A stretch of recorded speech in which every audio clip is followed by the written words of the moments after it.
Welcome to the Fire and Earth podcast with your hosts, Jason Mefford and Kathy Gruver. Fire and Earth, giving you the keys to unlock your limitless potential. Hey everybody, welcome back to another episode of the Fire and Earth podcast. I am your co-host, Kathy Gruver.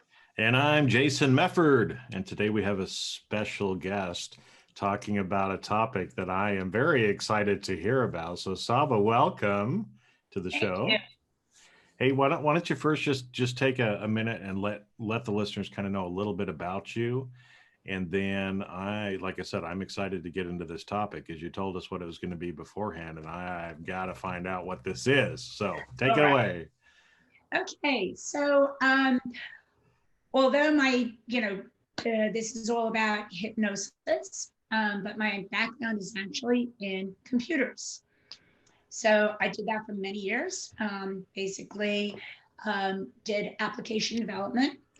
And at one point, I became very curious about how the mind works, mainly because I'm very intuitive. And so, and my background, I'm Turkish, so we read Turkish coffee cups. And it's a gift that I have.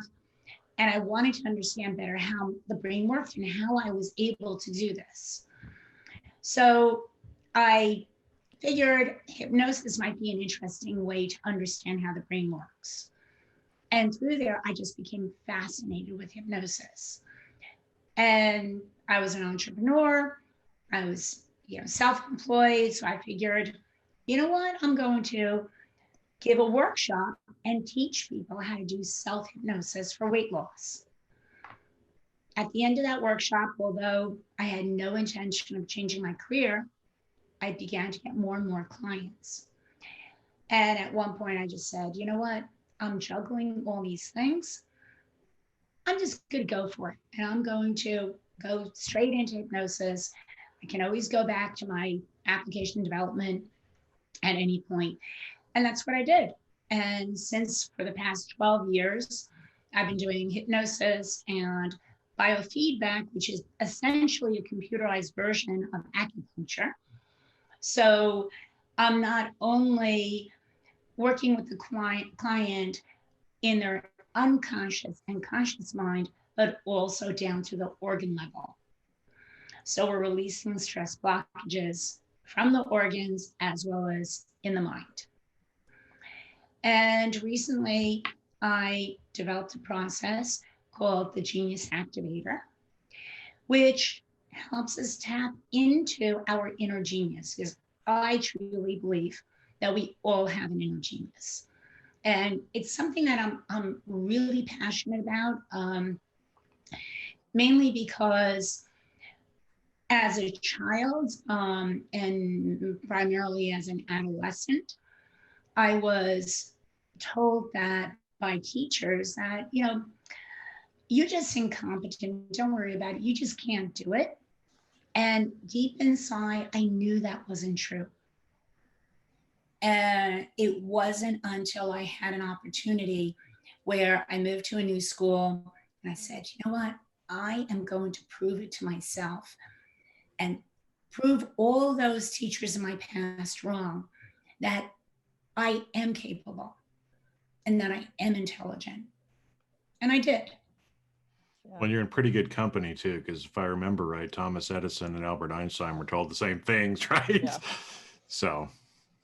Yeah, that's great. I love that you had the chutzpah to say, I'm proving you wrong, because I see so many people who, after getting that feedback for so long, start to believe it themselves, and they don't, it's the dog that even once the leash is taken off, they just kind of stand there because they don't realize they could walk away. So do you think that's something that was just born in you? Is that something you developed over time, that ability to go, no, I'm going to prove you wrong? I think that it's in my nature. For one thing, I'm very much of a go-getter. My parents used to always joke saying that, from the time that I could crawl, if I saw something, it didn't matter what was in my way. I'd crawl over the table, over the chairs, but I was headed for whatever that was. So I think that it's partially my character. but it wasn't enough in my character I wasn't strong enough at the time when the teachers were saying you're incompetent to fight against that. Yeah. It was only when I felt, in a sense, that I was in a safe environment. My brothers had already graduated. I wasn't being compared against somebody. And I felt I hadn't, this was my one chance and opportunity to prove everybody wrong and myself right. And they didn't know enough about me. Yeah. And the sad thing is that my transcripts were all B's because they passed me. So they didn't have that judgment to say, oh, well, she's not a good student. No, they figured I was good. Yeah. Interesting. And those are the people very often that I see, and why I just love what I do, because it's my opportunity to prove everything that other people have told them wrong. The negative things, obviously. Yeah. And, to open their mind up to say, no, you've got the potential. Well,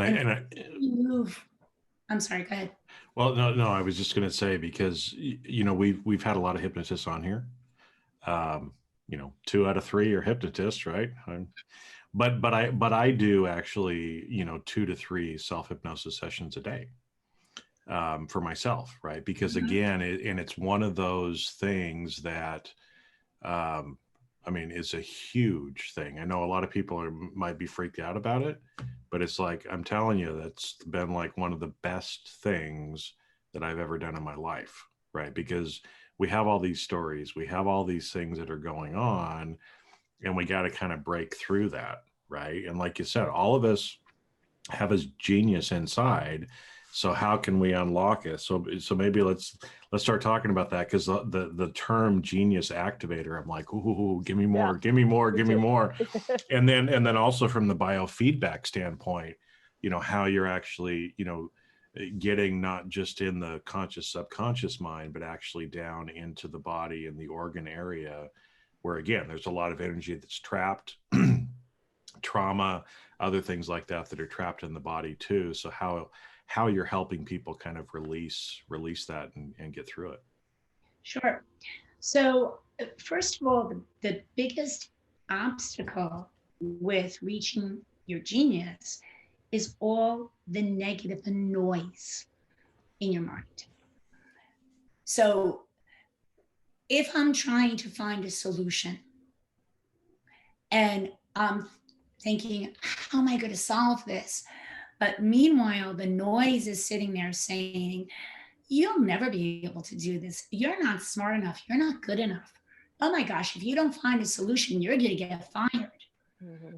Who can have clear thinking with that type of noise going on?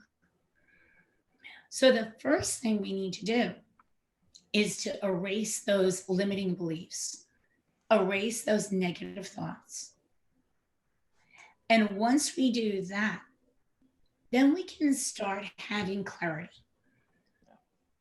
And when we have the clarity, only when we have clarity is when the motivation comes. So often I hear, people come and say, I want to be more motivated. Well, how can you be more motivated if you don't know where you're going?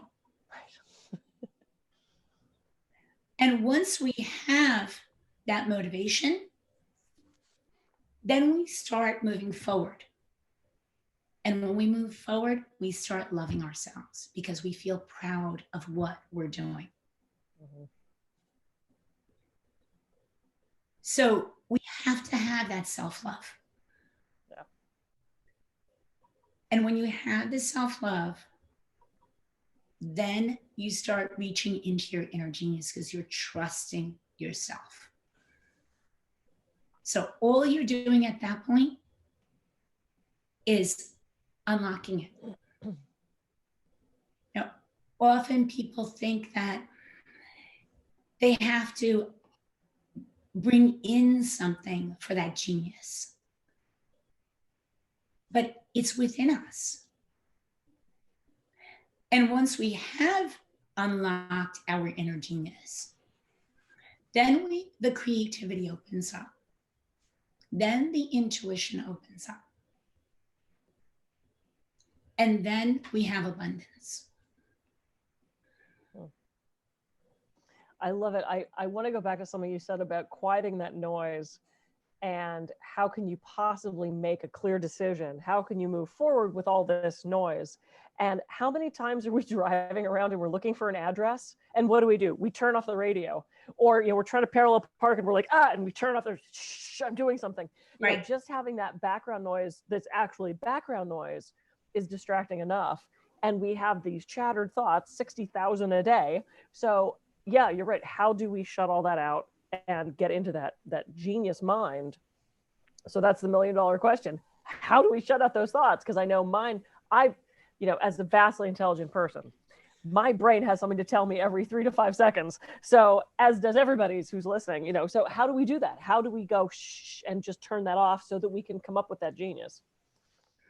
Well, first of all, we need to understand how the conscious and the unconscious mind works. So we have a conscious mind, and that's one that we're aware of.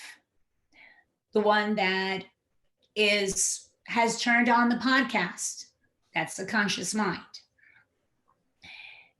It's only a very small percentage of our brain. Then we have the unconscious mind. The unconscious mind is, I look at it always like a computer, or a computer is like the brain. It's a massive data bank of information. But on its own, it's unable to analyze. Like a hard drive. It's got, or a flash drive, I'm dating myself here. It has no capability on its own. And that's what your unconscious mind is like. It's a very simple mind. But the one thing is it always wants to protect us. It's a very compassionate mind. Now you have a right and left side to the brain. Right side's emotional, left side is logical. When information comes in, it goes from one side to the other, keeping things nice and balanced between emotional and logical. By something. And that time, let's say a child is given a chocolate chip cookie, momentary brain freeze. Oh my gosh, this is so incredibly delicious. And mommy said I was a good girl. Well, guess what? Every time that moment comes where you're feeling like, I did really well at work today. I worked really hard. And I wasn't recognized for that. I don't know why I feel like a chocolate chip cookie right now. Yeah. Because that's how the unconscious mind is saying, go get yourself a chocolate chip cookie. You're a good girl. Equally, if something negative has happened, it's the same thing. It's going to want to protect us. So the first thing we need to do is rebalance that right and left side of the brain. So to remove the noise, first we have to see what the noise is. Everything is about awareness. And that noise can be positive or negative. So for me, I am a very motivated person. Somewhere in my unconscious mind, thankfully, it has kept close tabs on those things that have pushed me. And I will say that I wasn't this motivated until I changed schools and I went through that. And believe me, it wasn't easy, because you can imagine the gaps in my education for years of teachers saying, don't worry, honey, You don't need, just pretend like you did the homework. That's good enough. So I had huge gaps. Yeah. And I literally, when I changed schools, I would work nonstop, 48 hours straight, literally taking spoonfuls of instant coffee to make it through the day. But I was determined to make it because I was just tired of being told I wasn't competent. But the fact that I did it is what my unconscious mind said. See, I told you you could do it. Yeah. Then I had the problem of needing to retrain myself that I don't have to work so hard in order to prove it. Because that's also what my unconscious mind learned. So it's that noise that we need to hear and then shape. And when we're in a hypnotic state, the conscious mind is quieted, so we can hear those unconscious thoughts, and it's much more susceptible at that point to listen. So it can receive as well as give. And that hypnotic state is, and I know you both know this, but for the listeners, it's not like you're clucking like a chicken or barking like a dog. We are in and out of hypnosis all day long. When you go to the movies, you are hypnotized. Imagine you're watching a movie. They're actors. We know they're actors. We know the story's not real. We're crying, we're laughing, we're terrorized. How is that possible? And why does that happen more so in the movie theater than when we watch that same movie at home? First of all, the first thing they do is turn down the lights. As soon as the lights go down, our mind will say, oh, it's time to go to sleep. So our conscious mind quiets down. Then the screen is huge. The speakers are blasting. It's a sensory overload. And just like you were saying before, Kathy, when there's too much noise, what do? Need to quiet the conscious mind. I need to turn it down so that I'm not so disrupted by all this noise. So the conscious mind quiets down even more. The unconscious mind is thinking what we're watching is real. And it's making a connection to that huge data bank of information we've got there, making connections with our own life, our own experiences. And now we're crying or laughing, whatever that emotion may be. I think people forget how powerful the subconscious mind is. We don't think, I'm going to say something that sounds silly. We don't think about the subconscious mind. We just go through life and we make these decisions and we get ourselves into these circumstances. And then we get to the end and go, why did it turn out that way? Why do I keep doing that? Well, it's the subconscious that's informing, 88+% of our decisions. That's where it's all coming from. This is why someone calls us, says, I want to quit smoking. Okay, well then quit. If you could just quit, that's your conscious mind saying that, or it's the subconscious mind, that unconscious mind that's keeping you as a smoker. So getting into that subconscious, I know we can do it through hypnosis. With the Genius Activator, is there a specific technique you use? Is it just sort of the general hypnosis that we would see doing anything else? Is there a little trick you're using? How do you tap into that? It's a number of different processes that I'm using. Part of it is, in a sense, a traditional induction of getting into a hypnotic or a relaxed state. With the Genius Activator, there's for getting into the negative or limiting beliefs. We are taking a look first at some of those negative experiences and what happens very often is that if I asked at a conscious level for the person to tell me some of their experiences, they're going to, let's say, come up with 5 life experiences that they had. Under a hypnosis, they may come up with 5, but only 2 of those are the same as the one in the conscious mind. And they'll be like, that was really minor. I don't know why I said that. Well, it may be minor for you today, but when you were 3 years old and your brother cut off the hair of your doll, it was major. And that's what we need to go by. So I don't like to stay too much in the negative. So we go through the negative to have that realization. But then I'm all about empowering the person. That's why,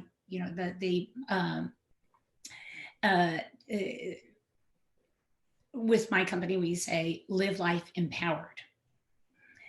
It's all about empowerment. So I like then to move on to the empowering end of it. What experiences have made you who you are? And again, at a conscious level, the response is usually, I don't think there's anything I've ever really done in life. No way. No way. We've all done something. And it may have seemed so natural at the time that you dismissed it. Or it could also be that you made that achievement and then that became a natural state. But the first step is what's really important, that you took that first step. And that planted the seed for who you are today. And when we go through that then starts to clear away at all the negative beliefs. So what we want is the positive to overpower.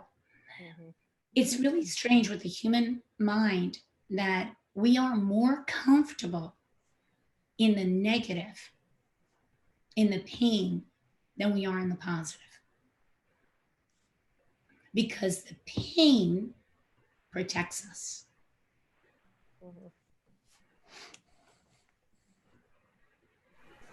Jason has something brilliant to say. Well, I was going to say, I mean, that what you just said there is, it's kind of ironic, right? Because again, for the most part, when you go back to the fight, flight, freeze kind of standpoint, subconscious brain, has for a long time has been protecting us and using fear, or the fear, flight, kind of stuff to be able to help protect us. But as humans, it's funny because we think we don't like the pain, we don't like the fear, but we spend so much of our life in the pain and the fear because we feel safer. And again, it's like, how could this even make any sense? But that's why we tend to be there so much of the time, because I think when we start tapping into that genius, it's like, oh shit, I actually have to do something now. Right? Instead of just sitting there in your, frozen state or your fearful state, it's like, oh, you got to get off, you got to get up and actually do something now, create some sort of change, which again, for humans, for animals, everybody, change is scary. And so, even though to say it out loud, right? Like fear is more comfortable, seems like it's just not even true, but it totally is true. Yeah. And going to your point, there's a part of me that knew, going back to when I was in school, that it was more comfortable in a way to be the incompetent. I didn't have to work. Yeah. Mhm. Yeah, I didn't like the label, but there was a convenience to it. Yeah. And they were giving me the carte blanche. You know, here, you have the pass go card, what is it? Get out of jail. Get out of jail card. Some Monopoly Monopoly. reference. I don't know. We don't talk about games normally. Board We should game talk person. games in it. Yeah. Yeah, no, it's true. And it's interesting because to your point, Jason, our brain is, like you said, Saba, out to protect us. That's what it does. It's a caring brain. It's constantly scanning the environment for negative things to protect us. So in that way, we're automatically looking for negative stuff. That's how we're wired. And then our brain also is looking for things that are familiar to us. So if we've had a string of negative stuff, our brain is more comfortable sitting in that negative stuff. It is safer to be in something that it knows, even if it's scary, dangerous, mad, whatever, than to step outside of that. That's why so many women stay stuck in abusive relationships, because to their brain, being in that thing that's familiar, even though it's shit, is safer for them than stepping outside of that. So stepping out, quieting that subconscious, starting to retrain ourselves. And it's a long road. You don't just suddenly start thinking new thoughts. You have to get yourself, it's like, I'm going to start running. I'm going to do a marathon tomorrow. That's stupid. And that doesn't work. You have to train your brain. And I know so many of the techniques that you use as a hypnotherapist, and with the biofeedback, and with so many of the phenomenal things that you do, you're helping us retrain our brain. How, and this is not a trick question, it's a hard one. How long does this take? I mean, like, when can we, as these silly humans in these meat suits, expect to start to see changes in our lives? Is it something that can be instantaneous, or is it a longer process? First of all, we don't get to that point overnight of all those negative thoughts. So the fix is also not going to happen overnight. And for example, with the Genius Activator, if I have a first-time client coming in who says, I'm ready to work on myself, I want to do the Genius Activator, you're not ready. There's that we Why not? I'm here. I want the help. Why am I not ready? It's, we need to build up to that. When we get to the point of the Genius Activator, the negative beliefs and limiting beliefs that I mentioned that will be, it's the residuals. It's what the bit that is still left over that we want to clear away. But if this person has, if they went through the type of stuff I went through, of having moved to 3 different continents within a 5-year, 6-year period of my life, from the age of 10 to 18, 19, lived in 1, 2, 3, 4, 5, 6, 7 different countries, each one different languages, different schools. I'm not going for the Genius Activator right off the bat. I had way too much stuff to clear away there.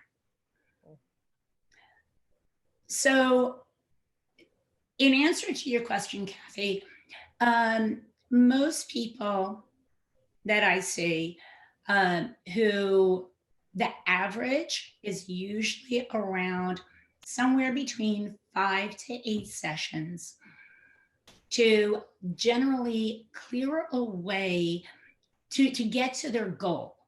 They usually come in with, I want to have healthier relationships, or I'm lacking confidence in my work, that type of thing. That's usually somewhere around 5 to 8 sessions. I will sometimes see people for a much longer period of time, but generally then what it is that, oh wow, this was fabulous. I want to work more on me. Yeah. But somewhere after that 5 to 8 sessions where they've really, even though I may be working specifically on relationships, let's say healthier relationships, that the unhealthy relationship is just a symptom. What is underneath, the core of it, is a lack of confidence, a lack of self-worth. That's what we're really dealing with. Yeah. And that's what we need to strengthen. Otherwise, maybe they'll have better relationships, but they're not going to improve in their work. Or they'll pick up some, I'm getting, my connection is unstable. I hope you can hear me okay. So the idea is to get to the core of it and resolve that. Yeah. Once we have that pretty stable, and it's not like it's done, I always am giving clients new tools to use and exercises to do, because I don't have